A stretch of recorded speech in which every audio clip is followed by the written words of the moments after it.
Otlar bitince hazine ortaya çıktı.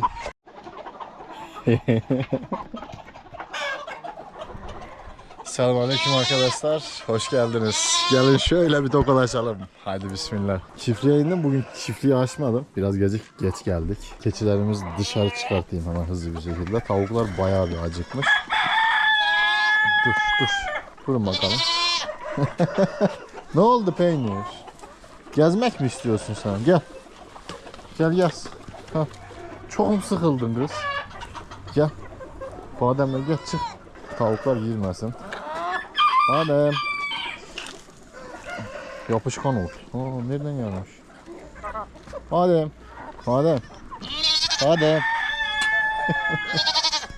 Peynir. Peyniri sevmekle mi misin? Peynir gel. Kediler deyip dolaşma. Ben çözemedim ki sizi zaten. Ne? Tamam neyse. Şuna bir de yemleme yapayım. Kısmı. Çok fazla vermeyeceğim. Sabah çünkü yemlemeler yapıldı. Tavuklar doymuyor. Şu an karınları tok. Baksana. Bayağı yemişler. Keçiler acıkmışlar. Onların karnını da doyurmak lazım. İşte.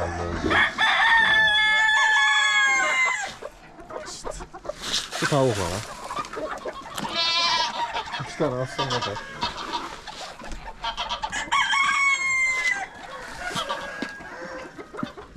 Tamam siz de yiyeceksiniz. Tamam. Bakalım. Bademle peynire şey verelim. Arpa verelim. Bunlara bir normal yem istedim ama bakalım. Gel peynir hayır çık dışarı. Al kızım. Allah ye.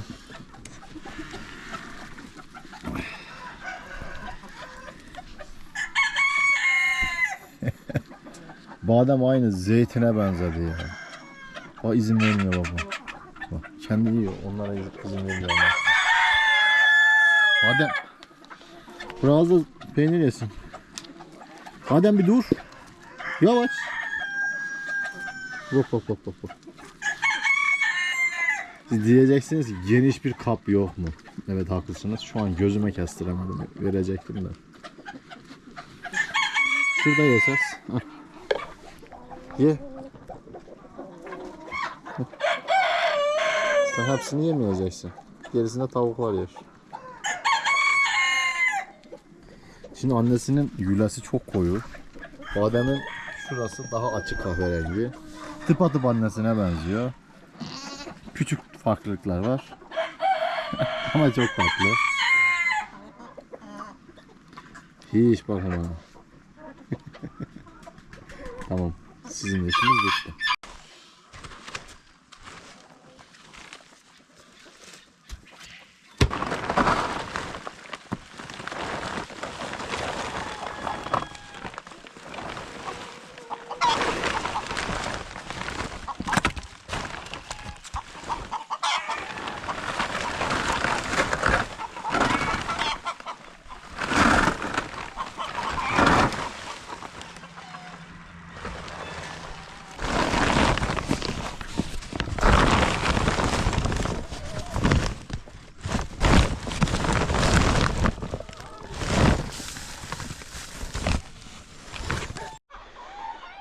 Zula böyle olur işte.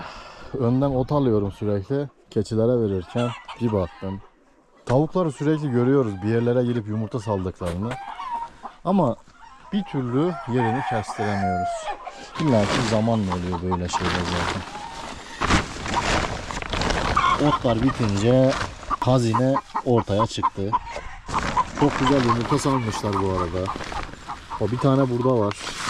Öbür tarafa da bakacağım. Bu otların içine nasıl yumurta salmışsınız siz böyle patır patır. Otları karıştırdıkça yumurta çıkıyor. Her yer yumurta dolu arkadaşlar. Biz de tavuklarımız bazen yumurta salmıyor zannediyoruz. Meğersem yumurta salıyormuşlar. Ama gizli saklı yerlere. Aha biri de geldi bile. Yerinizi bulduk. Şimdi gidin kümeste salın. Tavukların bu gizli yerlerde yumurta salmasına bayılıyorum. Peynirle bademe ot almayacak olsam gerçekten fark etmezdi. Onlar orada ot yiyor dursun. Sen burada yumurtaları kırarsınız. Yumurtaları toplayayım yavaştan. Çok güzel. Yani tabii karıştırdıkça yumurta çıkıyor. Arka taraflarda yumurta var mı bunu hiç bilmiyorum. Artık bu tarafta ilerleyen zamanlarda burayı açtıkça, otlar bittikçe göreceğiz. Değil mi kızım? Hadi bismillah. Bereketli olsun.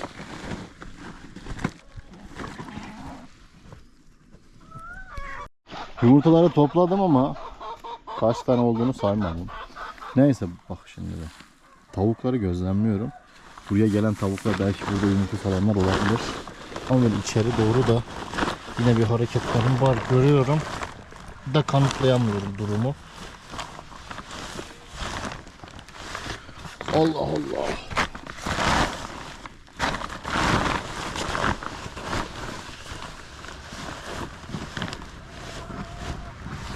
Ha burada mağara gibi bir şey var. Allah. Hakikaten mağara gibi bir şey var burada. Aha, bir tane yumurta da burada var. Şuraya baba. Görünüyor mu? Tam içeride. Bu da mavi yumurta. Çok tuhaf. Allah Allah. Bir de sıkıntı içeri doğru devam ediyor yumurtanın. Bence şöyle bir şey yapalım. Ben şimdi burayı daha fazla karıştırmak istemiyorum. Güzel oluyor çünkü zevk alıyorum böyle şeylerden. Biraz sabırla bekleyeceğiz arkadaşlar. Ben otları topladıkça bir sonraki videomda muhtemelen o diplerde yine yumurtalar çıkabilir. Onları da ayrıca değerlendiririz. Bak bak bak, ben ekliye bak bak. Dışarı çıktı. Ben ekliyi bir içeri alayım. Gidip kapıyı zorlayıp dışarı çıkıyor. Hain. Sonra öbür tavuklar örnek oluyor. Sonra da uğraşıp duruyoruz. Pony gel buraya.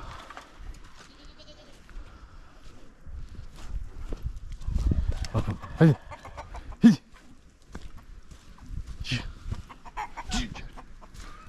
Ulan ben ekli. Akıllı. Akıllı tavuğum ben. Öbürleri çok bilmiyor da bu kapı açmayı öğrenmiş. Kapıyı açıp dışarı çıkıyor.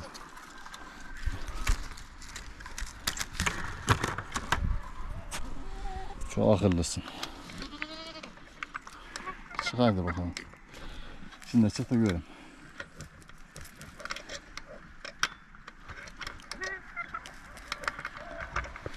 Oh, çok şükür. Neyse yumurtalar topladık. Bugün heyecanlıydı ben de. Zula'yı böyle bulur bulmaz dedim tamam bugünkü konumuz bu. Yani burayı fark etmesem mavi yumurtamızı da alalım. Muhtemelen burada bir cumhuriyet kurarlar. Tavuklar buraya ev mesken edilmiş kurk olurlar, civciv çıkartırdılar. Ama fark ettik. Bu sene oradan kaçıncı zulam ben hatırlamıyorum. Yumurtaları saymadım ama bir o kadar da içeride olabilir. Komple açamadım çünkü brandayı. Belki ilerleyen videolarda. Şimdi arkadaşlar o körayı topladık. Diğer yumurtaları toplayalım. Önce şu arkadan bir başlayayım. Yine burada yumurta var mı? Var mı yumurta? Yok, babam almış buradakini. Şu araya sürekli yumurta salıyorlar. Çatının altında 2 tane tavuk var. Biri kuşbuk, biri yabani. Geçen videomda göstermiştim. Yabani halen yatıyor. Ulaşmamız mümkün değil yumurtalara. Tamam sakin. Yumurtalara ulaşamadığımız için alamıyoruz. Yani civciv çıkartacaklar. Çıkarttıkları civciv artık almaya çalışacağız. Ya da civcivleri çatının altında büyütüp sürüye karıştıracaklar. Tamamen doğal bir süreç. Çok da fazla karışmayı düşünmüyorum. Yemini suyunu veririz. Sonra da oturur izleriz. Hadi bismillah diyelim. Güzel güzel. Şu önce folluktaki yumurtaları toplayalım. Maşallah maşallah. Bir tane kurkumuz var. Halen yatıyor. Bu sahte yumurta. Buyurun. Bizim asil kurk. Bunu yatıramadım. Bu hafta hiç yatıramayacağım. Siparişlerimiz var çünkü. Bu yumurtaları göndereceğiz. Siparişimizin olmadığı haftaya da kendime biriktirdiğim bir hafta belirlemem lazım. Makineyi de çünkü doldurduk 2 kez üst üste. Şimdi topladığımız yumurtalar sizlerindir arkadaşlar. bu ay sakince bekleyeceğiz çıkan civcivlerimizi. Sonra da yavaş yavaş yine kurt yatırırız. Ha, çok güzel maşallah. Kucu. Kucu. Bu biraz sinirli bir tava benim. Yok, güzelmiş. Maşallah. Yumurtalarını alabilir miyim? Güzel güzel yumurtalarını alabilir miyim? Evet. Bereketli olsun. Verimimiz güzel. Yumurtaya çıktı tavuklar. Patır patır salıyorlar. Akşama dek de salmaya devam edecekler. Foluklar tavuk dolu. Yumurta salmak için giren. Tabi onları beklemeyeceğim. Bak. Maşallah çok şükür. Renkli renkli. Nasip olursa inşallah bir gün maran yumurtaları da böyle toplayınca mavi, kahverengi, karman çurman bir şeyler ortaya çıkacak. Güzel. Sen yumurtamı salıyorsun. Bu şu an yumurta bırakmak üzere. Dikkatli hareket etmem lazım. Altında 4 tane yumurta buldum. Ama biri de mavi.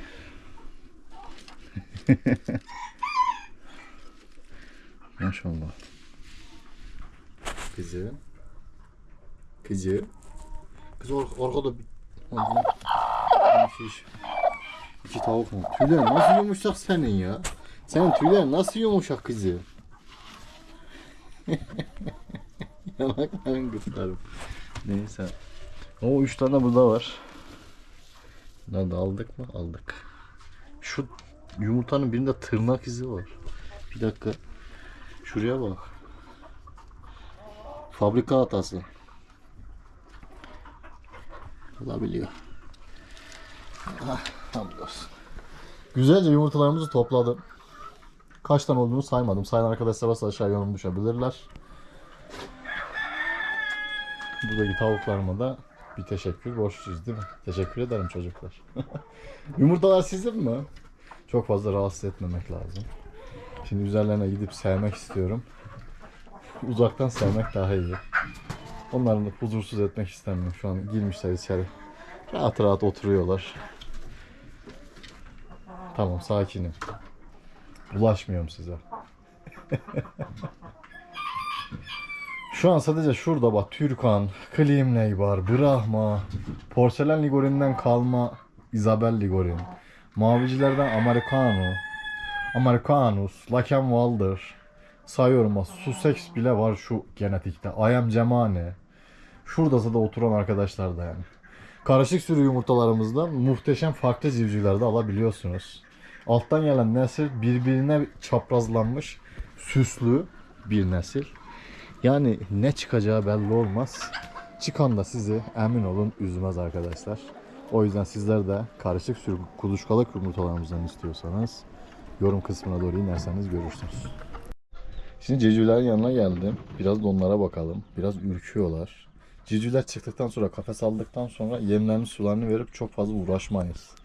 Hayvanların strese girmesini çünkü istemem.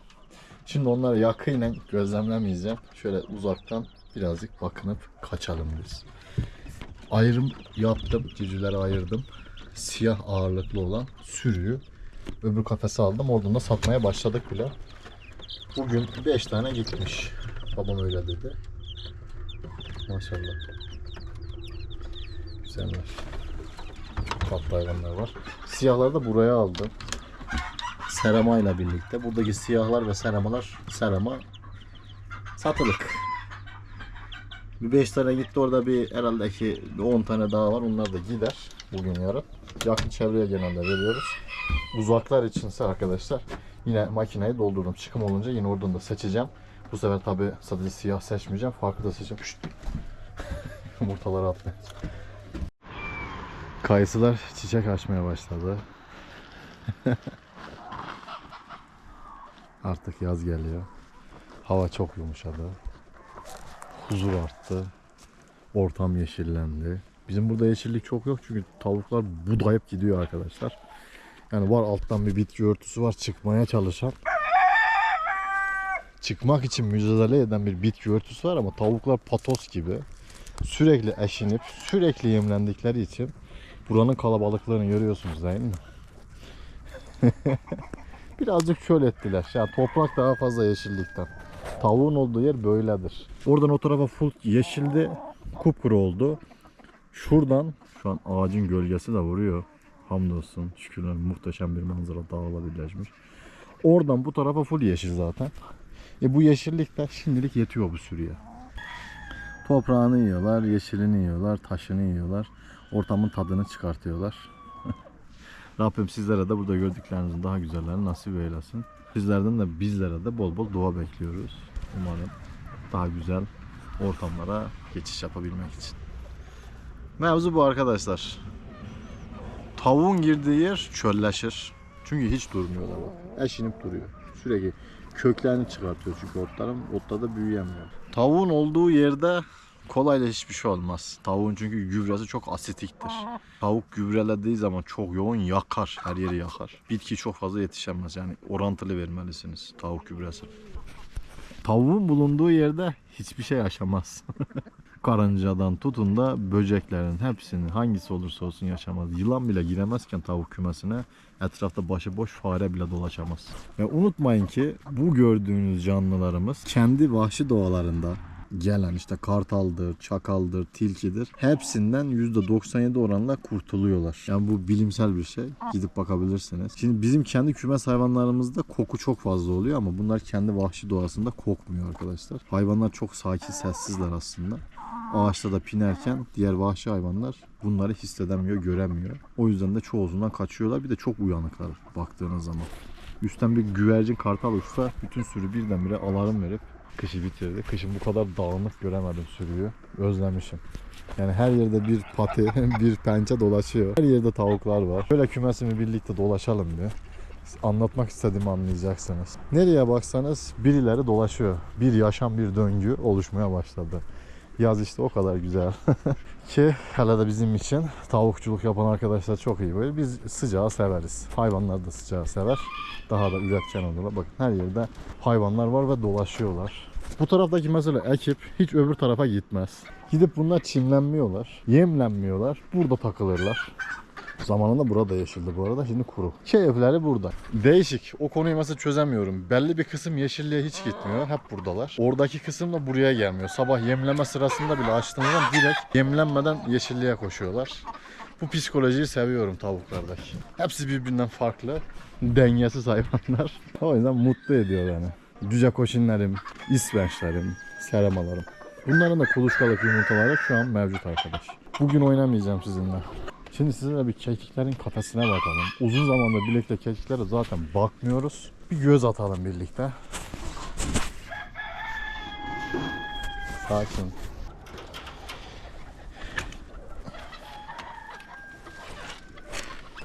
Bismillah. Ya şurada en sıkıntı çektiğimiz şey kekiklerin kafesinin aşırı derecede fareler tarafından istila edilmesi. Çok fazla fare var bu kafeste. Keklik apartmanımıza hoş geldiniz. Bunu yaparken ilk güvercinlere yapmıştık. Hatırlayan arkadaşlar vardır geçmişten. Bunda biz bayağı bir güvercin baktık. Sonra kekliğe bozduk. Daha da dönmedik. Güvercin ben bakamıyorum abi. Güvercin ilgi istiyor. Onlarla haşır neşir olmak lazım falan. Epey iş. Bu arada da bir bakalım, göz gezdirelim. Yumurta var mı? Şu geçen hafta bir tane yumurta gördüm ben burada. Bir kılavuz attı. Ondan sonra tekrar bıraktılar. Heyecanla yumurta bekliyorum bunlardan. Bir yumurta alırsak makineleri dolduracağım. Onları çıkartmamız lazım. Neyse çocuklar, korkmayın. Ben çıkıyorum. Şu kafesin içine ayda belki 2-3 kez giriyor veya girmiyorum. Dışarıdan yemlemelerini, sulamalarını yapıyoruz. Çok fazla uğraşmayız.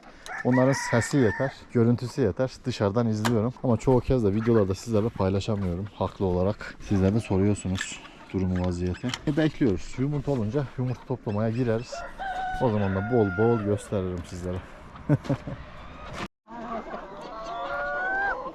Tavuklarımız böyle kana kana ne içiyor, ne yiyor? Arkadaşlar hemen göstereyim. İçinde roka var.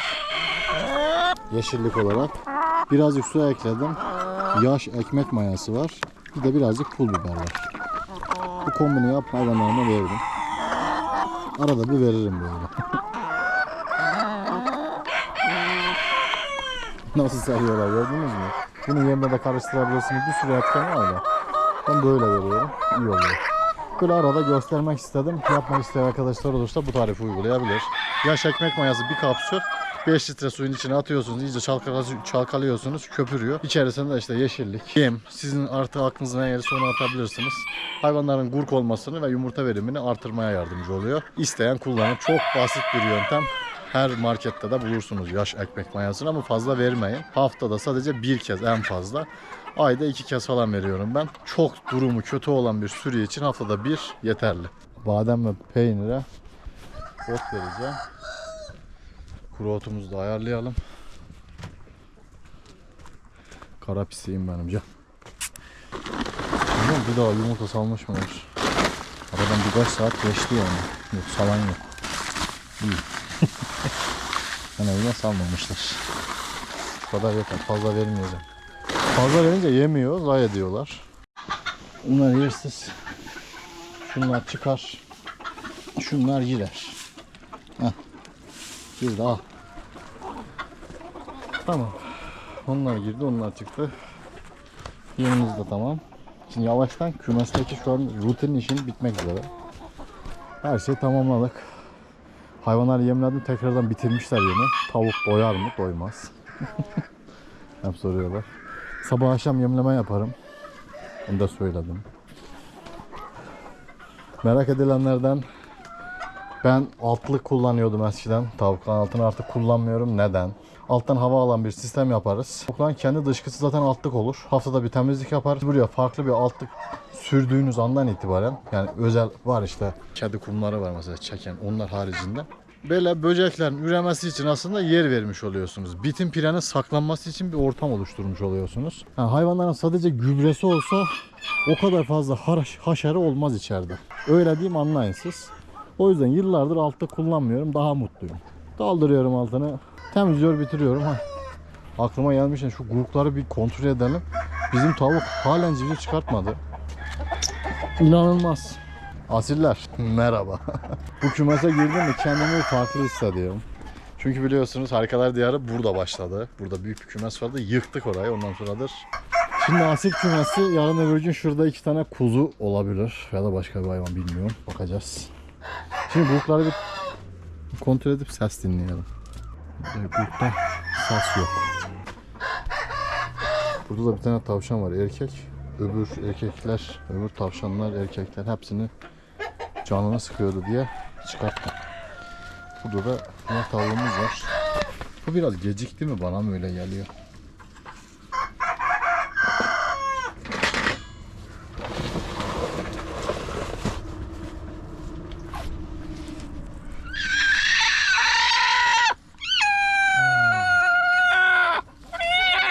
Hemen dayanıyor. Şu ön tarafı bir kurtarmam lazım en azından.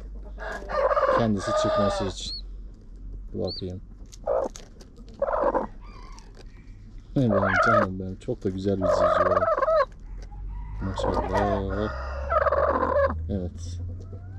Hayvanımız maalesef kırmış. Muhtemelen çatlatmış. İlk çatlatma bugün çıkın başlamış. Çok iyi. Ama öyle bir şey değil. Civciv yumurtanın zarını delmiş. Kabuğu delmiş. Ama civcivlerin yumurtadan çıkma süresi bayağı uzun sürebiliyor. Yani 24 saat, 36 saat. Çıkamadan anne muhtemelen yumurtalara üstüne yatarken bunu ezince yumurtanın o tarafı biraz fazla ezilmiş ve çatlamış, kırılmış. Zarda kırmızılık görürseniz bu durum civcivin halen de tam anlamıyla gelişimini bitirmiş anlamına gelmiyor. Yani daha halen gelişimli.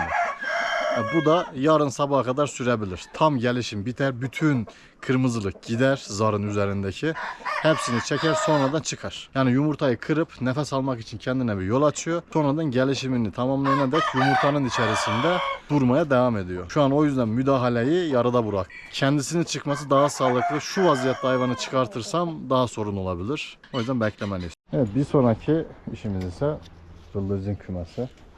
Buradaki yumurtaları bir alalım. Kaç tane olursa olsun. Maskemizi taktık. Tamamız. Bismillah dedik. Şöyle bir bakalım, bir avuç toplayabilecek miyim? Yanıma hiçbir şey almadım. Yani kendim. Bakalım bir avuç toplayabilecek miyiz? tünellere de bakalım. Tünellerde yumurta olmaz genelde ama şu arka tünelde var. Gördüm. Şöyle 4 böyle tane şöyle göremiyorum. Yani herhalde. Aynen. Şöyle yapalım. Siz de sayın isterseniz. Bugün yumurta toplama günü ilan ettik. Bir de kekliklerde yumurta olaydı sen seyrederdin. Bu da tamam. İçeriye bir bakacağım. Wow, içeride çokmuş. İçeride sandığımdan çokmuş. Çok yavaş hareket etmem lazım. Fırlarlarsa anda fırlatılır. Fırr.